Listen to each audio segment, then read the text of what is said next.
Reyna, ano, kumusta? Okay naman. Kilala mo pa ako? Ay, grabe, kilala pa. Kala ko nakalimutan mo na eh. Cause I don't give a fuck what you say. Yun na nga guys, good morning, good afternoon, and good evening po muli sa inyo lahat. Ito muli ang inyong likod, Batang LU. And of course, tayo ay nagbabalik para magbigyan na naman po ng isang reaksyon regarding nga po sa aking, sa aking thumbnail na ang pagkikita muli ng magkuya. Ayan, sino ba itong magkuya na ito? Walang iba kundi si Kalingap Edu at saka si Reyna. So yan guys, nakakamiss si Reyna. Solid. Dahil kay Reyna guys, bago po tayo tuloy sa ating gagawing reaction, gusto ko lang pong ikwento ng kaunti kung bakit napakahalaga sa akin din si Reyna, no? Dahil personally, meron pa akong dapat pasalamatan kay Reyna. Dahil sa sa first part ng pagbablog kay Reyna, ni Kalingap Rab, ay eksakto na panood ko po yan. Hindi pa po ako reactor before. Wala po akong YouTube channel sa pagre-reaction. May YouTube channel ako, pero ginagamit lang panoorin. And dahil sobra yung pagka-hook ko kay Reyna, dun sa kanyang kwento guys, no, gumawa po ako ng paraan na makontak si Kuya Val at makahingi ng ng basbas. Kung po pwede ay mapasali ako sa mga reactors ng Team Kalingap. Matagal na yan guys, magpo 4 years na ang nakakaraan. And right there and then guys, thank you so much Kuya Val, no, kasi kunwari, hindi inabot ng 5 minutes guys, nag-reply ka agad si Kuya Val na tinanggap po niya ako as a reactor ng Team Kalingap. Kaya sobrang saya ko. At kabado din kasi wala po ako experience. Hindi po ako talaga vlogger or reactor. Dito po ako nag-umpisa. At yun, dahil kay Reyna, ay naisip ko po na nagustuhan ko rin po maging reactor kasi gusto ko rin ma-voice out kung ano yung aking mga nararamdaman tungkol sa mga beneficiaries ng Kalingap para magkaroon lang po ng boses din. And so yun, muli, thank you so much sa pagtanggap sa akin ni Kuya Val, and of course dahil kay Reyna. Dahil kay Reyna, naging reactor po ako guys. And malaking pasalamat kasi dito ako nag-umpisa sa Kalingap na hanggang ngayon ay nananatili po tayong solid. So yun guys, so bago natin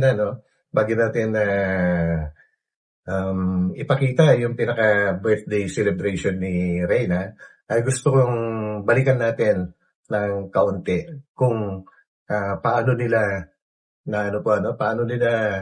na-discover itong si Reyna at kung ano nga ba yung mga unang vlog sa kanya. Yung part 1, umpisahan po natin yan guys hanggang abutin tayo na maigsi lang naman po na clips, kumbaga para lang magkaroon ng kaalaman yung mga ibang baguhan lang dito sa Team Kalingap na nanonood kung sino nga ba talaga si Reyna. So yun guys, so samahan po ninyo ako. So bago tayo pumunta, syempre huwag natin kalimutan supportahan palagi ang buong Team Kalingap sa pangunguna po yan ni Kuya Val Santos Matubang at the Vlogs. And of course si Kalingap Rab. At huwag din po natin kalimutan ang magpindot sa like button. So let's go! Mga Kalingap, ang video na mapapanood nyo ngayon ay ang kwento ng buhay ng 15 years old na si Reyna na nakaranas ng matinding depresyon. Tanging ang kanyang lolo na lang ang nag-aalaga at nagsasakripisyo para sa kanya. Ngunit ano nga ba talaga ang nangyari kay Reyna? Bakit na po sa anak ko? Ano po? Hirap na po ako sa apo ko. Sa apo niya po? Hindi lang ako makatrabaho. Matagal na yan, Toy. Bakit naman po? Alaga ako po yan. Di po kayo makapagtrabaho dahil sa apo nyo? Kulang naman po ang nagsusuporto niya, gumagawa. Asan po yung mga ano niya? Wala naman po, hindi naman po nagbibigay. Hindi rin. Kung pabayaan ko naman po yung kawawa naman po yan. Wala po siyang magulang? Mayroon po, hindi naman po rin pinapansin. Ako nga po lahat na lang dyan. Munti pa nga ako dyan makulong. Munti kang makulong, lolo. Bakit po? Ano nangyari? Nirip ko daw, hindi ko naman nirip. Sabi ko kahit saan Grabe. hospital, kahit sa Amerika nyo dali niyan. Kahit magaling na doktor, patingnan nyo kung kinuha ko yan. Ang palanan po, nagkasakit. Muntik pa akong damputin na lang. Ay, grabe. Actually, totoo po yung mga kwento ni Lolo, no? Kasi marami pong nagkakamali. At dahil sa itsura ni Lolo, kung titingnan po ninyo mukhang brusko, kumbaga talagang kaya minsan napagkakamalan, pero ang totoo, mabait po yan si Lolo. At sa kanya po talaga lumaki si Reyna. Sa kanya po talaga. Ang tatay niya yata, parang hindi nga yata niya namalayan guys kung sino yung tatay niya. And ito po ang pinaka part 1 ng pagbablog kay Reyna. So tuloy po muna natin ang kaunti. Kaya po, grabe po ang sacrifice ko.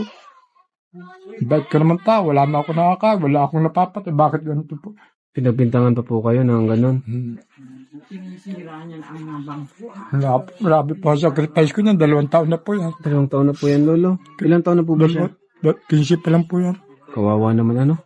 Ano po bang nangyari talaga sa kanya? Ayun na, lamiga daw po. May minsan, nagliligo. Wala kasi po ako parati. Nung walang sakit siya, wala nag-aasikaso, wala nagbabantay, naawa ng... Ibig sabihin, hindi nyo rin po alam talagang tunay na nangyari sa kanya. Hindi po kaya may nagpainom sa kanyang...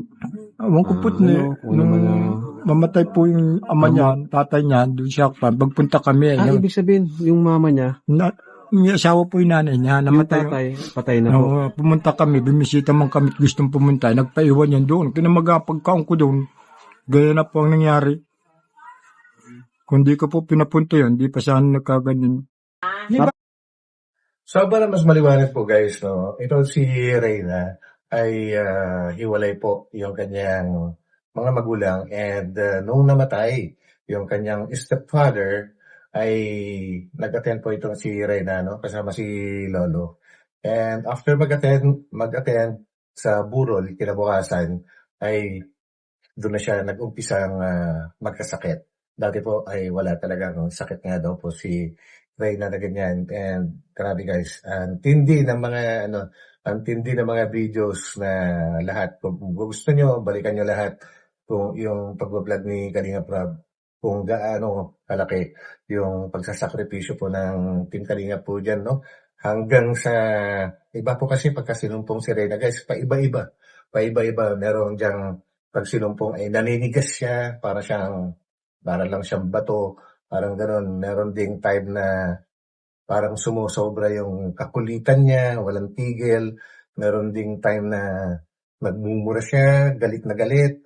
Meron din time na nananakit. At isa na yan si Kalingap Edu sa mga nakaranas ng matindi po kahit yung biglang, minsan biglang, sila habang nagkakasiyahan ay bigla na lang susumpungin. At maraming beses po na nasaktan niya si Kalingap Edu, pero siyempre si Kalingap Edu andyan lang lagi, sumusuporta kay Reyna. Kaya hanggang ngayon guys ay hindi si Kalingap Edu ang nag-iisa sa Kalingap dati na hindi talaga nakakalimutan ni Reyna guys. Tanungin mo, pag tinatanong siya kung sino sila, yung mga kasamahan sa Kalingap po, pag binibisita nila, si Kalingap Edu lang talaga nakikilala niya. Dati nga, mas kilala pa niya si Kalingap Edu kaysa kay Kalingap Prab. Ganun po siya ka-close kay Kalingap Edu, guys. Marami pong pinagdaanan. So, tuloy po natin. Punta tayo sa mall. Dali, bibigyan pira to, dali. O, dali na ko. Mapunta rin ko sa mall, dali. Sa labo, dali na ko. Reyna. Natulog pala kasi. Sige na, nini. Tuyat kagabi yan, Tumingin ka nakatulog daw alas sa 10. kanila, oh. Ba't na ko, titignan mo na anak ko. Dali, Bangon mabili na. tayo ka. Bangon na. Sige na. Bigyan mo ako Jason 20. Nanining, may pira, nining o. Nining o, dali, bangon na. Yun, huling-huli. Kumbaga ay, yun ang isang weakness. Kahinaan po ni Reyna, yung pera. At nakakatuwa yan. Pagka may hawak na pera, tatakbo ka agad po yan sa tindahan. Sa sari-sari store, bibili po siya ng mga chichirya, ganon. Pero bandang huli, talaga pinagbawalan na siya nung madalas kasi siyang paulit-ulit na dinadala sa doktor. Paunti-unti, nalalaman yung mga pinagbabawal dapat sa kanya, bawal sa mga matatamis, mamantika, at kung ano-ano pa. And sinusunod na niya. Nung bandang kalagitnaan na pagbablog sa kanya guys, maraming episode ito. At sumusunod na siya hanggang sa gumaling. Ang laki na ng improvement, bumalik na siya sa pag-aaral, and so on. And the rest is history hanggang sa mapunta na siya sa ibang community dahil yun, nawakwak. Nawakwak yung nanay niya. So yan guys, si Reyna naman, wala namang alam yan, kumbaga walang kinalaman yan kung bakit nawala siya sa Kalingap. Pero sa puso niya, hindi po nawala ang Kalingap. So yan, tuloy po natin. Bago na. Dili ba na natin? Magandang bata pati yung ano. Kaya nga, nakakagpon niya. Lahat ng puntahan namin yan. So, magandang bata si Rino. Rino, ito pa. Ito niya. Ito, ilan ito? Ito, ilan ito? Ang dami. Salamat po sa mga... May pambili ka na. Magandang bata pati. Ayan. Hindi ko matin, hindi ako makakawa naman talaga. Hindi ko Rina, pwedeng bayaan naman yan. magkano ito? Tangkad. Nini, Ito. Makakuan yan. Hindi naman. Ne, ay, ang daming pera. Ikaw lang ang may pera. Rina, kumusta ka? Ne, Rina. Hindi, tatangkuan ako. ano ka na? Yan po si Reyna guys. Hindi po basta-basta yan makikipag-usap. Lalo-lalo sa mga lalaki. Ilag na ilag yan. At maselan, kumbaga. Ang talagang kinakausap lang yan before. Kalingap Edu. Agad tawagan. Yan, si Kalingap Prab. Yan, si Gilo. Tsaka si yung isa pa na vlogger guys. Ayan, yan si Reyna. Iniipon niya yung pera. Nilalagay niya sa cover ng kanyang cellphone, sa likod ng cellphone, doon pa niya iniipon yung pera niya. Daw. Rina, kumusta? Oy. Daming pera binigay sa'yo ni Bente Boy, oh. Oo, ang galing. Grabe. Rina, apir. O, ape daw. Ay, mabait naman pala si Rina. Maganda pati si Rina, oh. Rina, Ay, naman pa, grabe. magkano ito? Oh, Ay, naku, ang dami. ang dami ka ng pera, Ito pa. Rina. Oh, Rina. yan pa. Dagdag mo pa ito dyan, may Ay, pambili ka. grabe. Pera. Anong sasabihin mo, Rina? Rina, anong sasabihin mo? Sasabihin man ako. Sasabihin man ako. Rina, Sabi. Anong sasabihin man ako? Kung sabihin ko, binigyan ka ba ng pera, nagsasabihin mo. Ito, grabe, oh. Barayo. Ayaw mo ito? Ayun na, Maria. Gusto na tayo buhay. So yun guys, ayaw sa Maria ni Reyna. And ito, punta naman po tayo sa guys, sa part 3, kung saan ay dinala nila, unang-unang pagdadala po nila, kay Reyna sa doktor, kay Doktora Escuadra. Ayan, kung hindi ako nagkakamali, yan ang natatandaan ko. Kasama po niya dyan, makakasama po niya dyan yung mga iba pa, So, tingnan po natin. May dala po kayong plastic, baka magsuka si Reyna. Ano? Ako dun. Hindi pa mama. Ay, sige na po, maano lang tayo. Ilang dala? Armag. Jackie! Plastic! Plastic, baka sumuka. Excited si Reyna. Ayan. Ayun, oh. Ay, grabe, nakasakay si Reyna. Reyna! Pagkado tayo dito, ah. Nandiyan tayo. Kiss bump. Ganyan.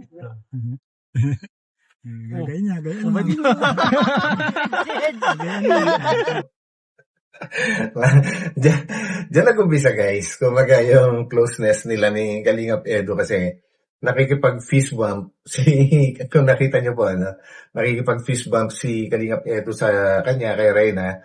Ginawa ni Reyna after makipag-fist bump, nakipag-holding hands. Talagang si Edu, malapit ang loob ni Reyna sa kanya. Ever since. Ito part 3 pa lang po ito.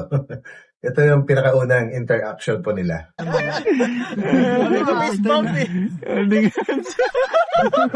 Si Ed talaga matinik sa mga ano.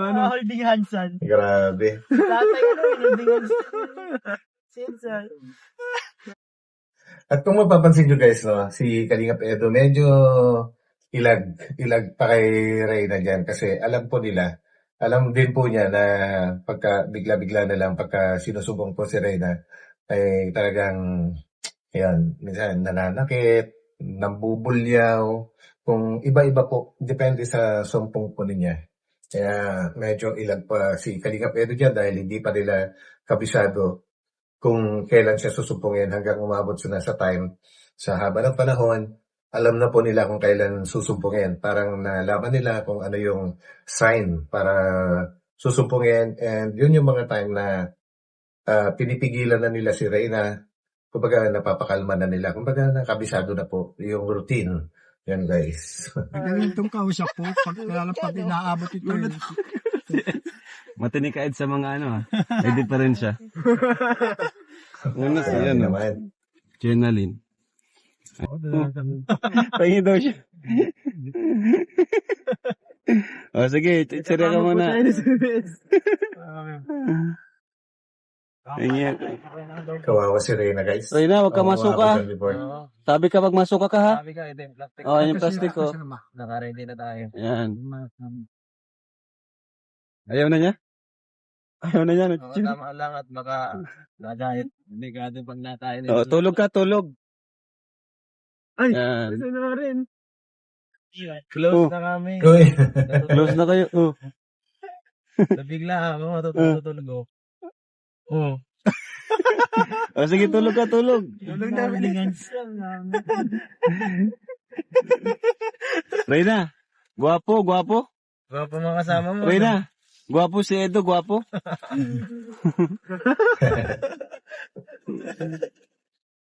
Laki Nakatingin babae. sa'yo. Nakatingin sa'yo. Ayos. Nakatingin sa'yo. Guwapo ka daw. Guwapo? Gwapo tayo lahat.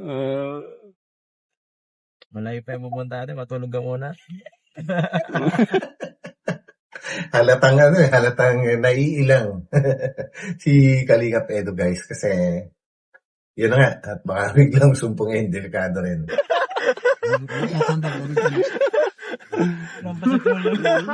Tulog ka muna. Naku, mapapalitan ang pangalan ng grupo natin. Edrain na, Edrain. Edrain. Yun. So dito sa part 3, dito na nag-umpisa yung nagkaroon ng Edrain. So sobra-sobra na sumikat po dati ang Edrain ng panahon na yan. So yun, Edu Reyna. Magkuya. Actually marami po kasing nag-isip na ito ay isang love team. Hindi naman po kino-consider kasi kumbaga yung pag-ano ni Kalingap Edo sa kanya is yung talagang pinagsilbihan niya si Reyna bilang isang nakababatang kapatid. Siyempre, sino ba naman ang ano po dyan, no? Kumbaga, hindi na po maganda kung i-consider mo na karelasyon si Reyna kasi alam mo naman na wala siya sa wastong sitwasyon nung panahon na yun po guys, no? Kumbaga, pag kinonsider mo na gano'n, yun ay isang pagsasamantala, which is bad. Hindi po gano'n si Kalingap Edo bilang nakababatang kapatid lang po yung turing niya. Pero ang dami pong mga viewers before na gusto nila na maging sila ni Kalingap Edo. So yun, hanggang sa nagkagulo-gulo na. Yan, tuloy po natin. Edrain. Edrain. Edrain naman. Edrain na ano? Edrain. So yun guys, parang pa lang yan, parang check-up. And I think ito, unang time na magpapa-inject po ba? Or tingnan mo natin. Mga kalingap, sa video na ito ay matutunghayan ninyo ang kauna-unahang improvement kay Reyna. Ayun. Hindi Grabe. ganyan. Nagdala kami ng paborito niyang pagkain na pizza at mga prutas.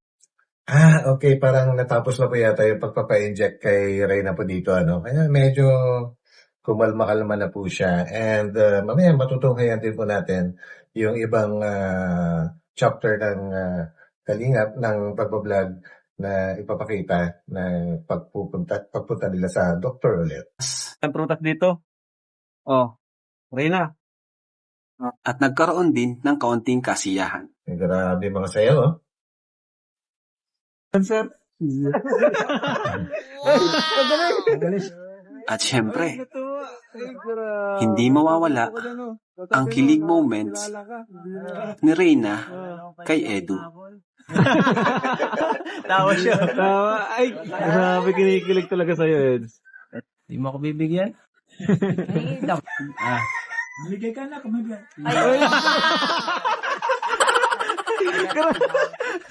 Subuhan mo, Reyna. Yeah. Ay, grabe.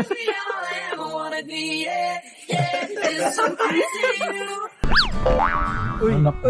Reyna. So yun guys. And ito guys, isa sa mga pagkakataon na inabutan nila si Reyna sa muli nilang pagbabalik dyan po, ano, na talagang sinusumpong siya. At ito yung makikita natin, isa sa mga klase ng sumpong. Yung mga iba-iba kasi yung pagka inatake siya, iba-iba yung epekto guys. Pero ito makikita natin, ito yung isang epekto po sa kanya. Ito si Reyna tayo. Ito.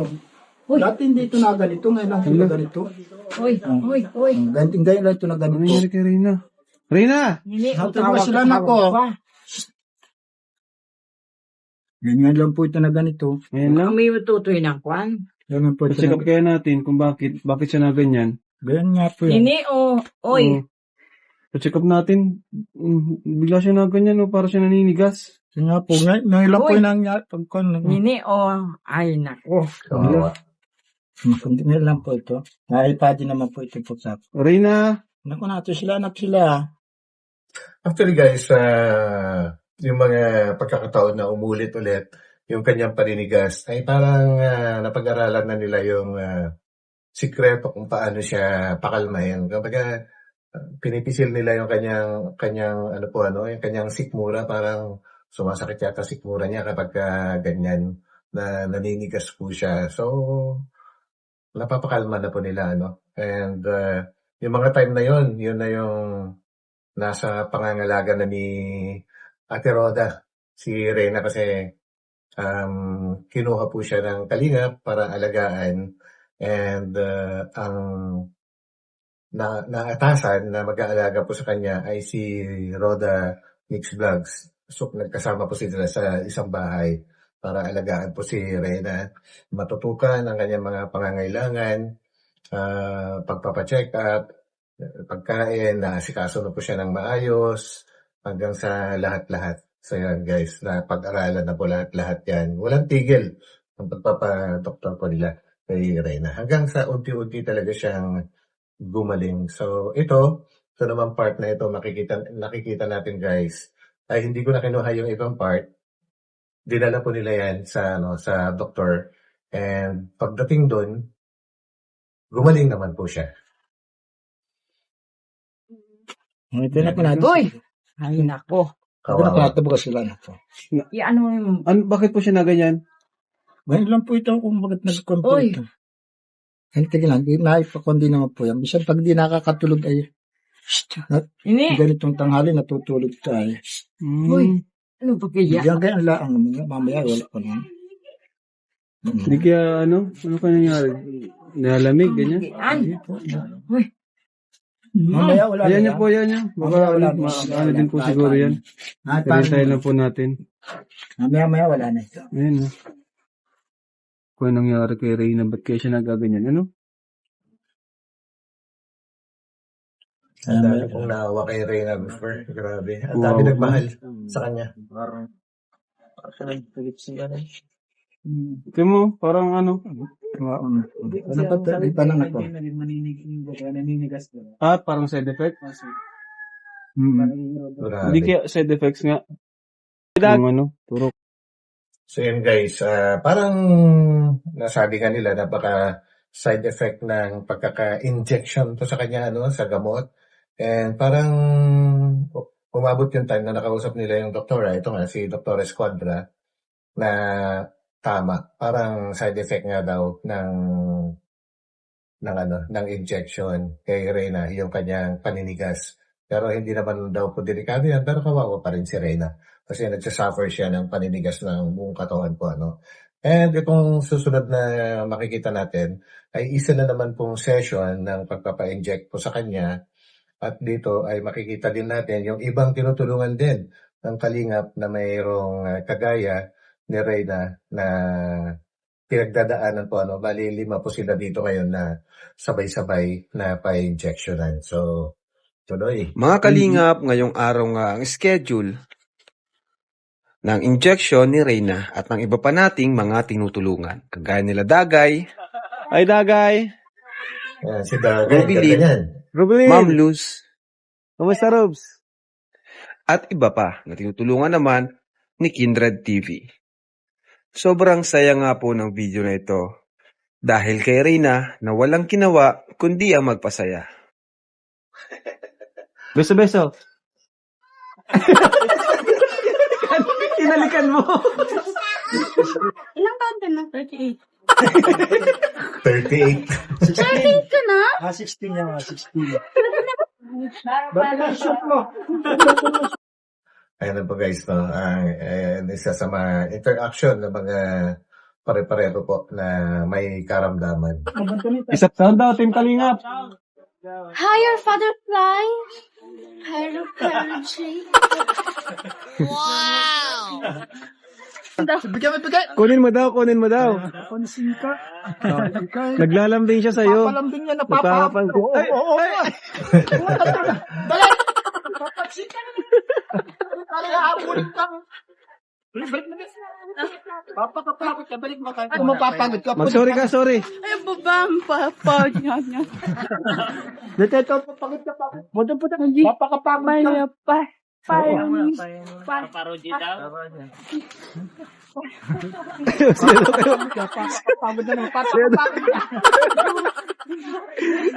Papakapagod ka. Papapagod na. Papakapagod ka.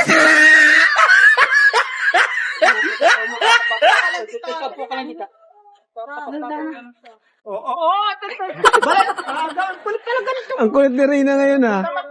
Magbilas ka ngayon, ha? Para kang pupukon daw. Magpamaulan, oh. Kalma lang. Alis ka dyan, boy.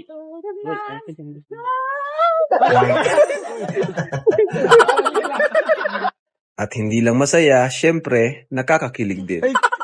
Uy, Panoorin ang kabuuang kwento at huwag kalimutan mag-like. Namiss mo siya ito? Namiss mo? Ay, sobrang miss. Grabe. grabe. So yun guys, yun ay ilan-ilan lang po sa mga pangyayari po. Napakarami pang mga sumunod na pangyayari hanggang sa nawala na nga po si Reyna sa Team Kalingap dahil alam nyo na, no? Na anuhan yung nanay niya hanggang sa nawala na siya. Pero hindi naman po siya kinakalimutan ng Team Kalingap. Never na kinalimutan po siya. And makikita na natin kung kailan po ay kahapon nangyari na 18th birthday na po ni Reyna at makikita natin na talagang ang laki na ng ipinagbago po niya po. So, let's go! 25,000 for investment on Survive Reyna's community headed by Mami, and for our money, okay, 70,000 pesos. And also for our Reyna, kumusta? Okay lang. Maraming Kaya ka magpaano ka muna, mapapigyan mo. Okay,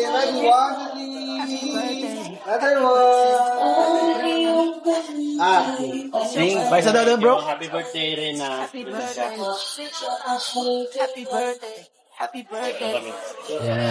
Reyna, kumusta? Okay lang. Kilala mo pa ako? Ay, grabe, kilala mo pa. Kuya Kala ko Edu. nakalimutan mo na eh. 18 ka na pala. Ang bilis. Ano? Ano naman na? Diretso na magsalita. Okay na talaga. Galing na naman. Ilan taon ka na? So yun guys, Mak. grabe po nakakatuwa guys. Kahit wala na si Reyna sa Kalingap community, kino-consider pa rin naman siya na kasamahan pa rin. Kasi wala naman po yan kasalanan sa Kalingap. Kumbaga wala siyang kamalay-malay noong mga panahon na yon. Kung ano po yung mga nangyayari na kinuha na siya ng ibang community masakit man pong sabihin yung salitang wakwak, pero yun po yung nangyari po, yung nanay po niya yung inanuhan ng ibang community. Siyempre, nanay na niya yun, wala na magagawa pagka nanay na niya mismo yung magsasabi, no? So, yun po yung mga ilan lang pangyayari. And, Reyna, muli, happy birthday sa'yo. Happy 18th birthday. And, well, hindi ko makalimutan talaga ito kagaya ng nasabi ko kanina umpisa, guys, na dito po ako nag-umpisa kasi na mapunta sa sa ganitong industry, sa YouTube industry. Dito po ako nag-umpisa kay Reyna po. Sa kanya ako talaga na parang may nagtulak din sa akin na, gumawa ka din ng channel mo, mag-reactor ka. Gusto mong magsalita ka, parang ganun. Although zero knowledge po ako dyan, ay ginawa ko, at ito na po, ang inyong lingkod ngayon, Batang Elio. Ito na po ako ngayon. So yun, so muli, thank you sa Team Kalingap, and of course kay Reyna, and Kalingap Edu na mula noon hanggang sa ngayon ay talagang andyan pa rin tayo, lagi nakasuporta. At sa buong Team Kalingap, syempre. So yun guys, hanggang dito na lang, and maraming salamat po muli sa inyong lahat-lahat. And God bless. Magkita-kita na naman po tayo ulit sa aking mga susunod na upload. So, bye-bye po muna. Bye.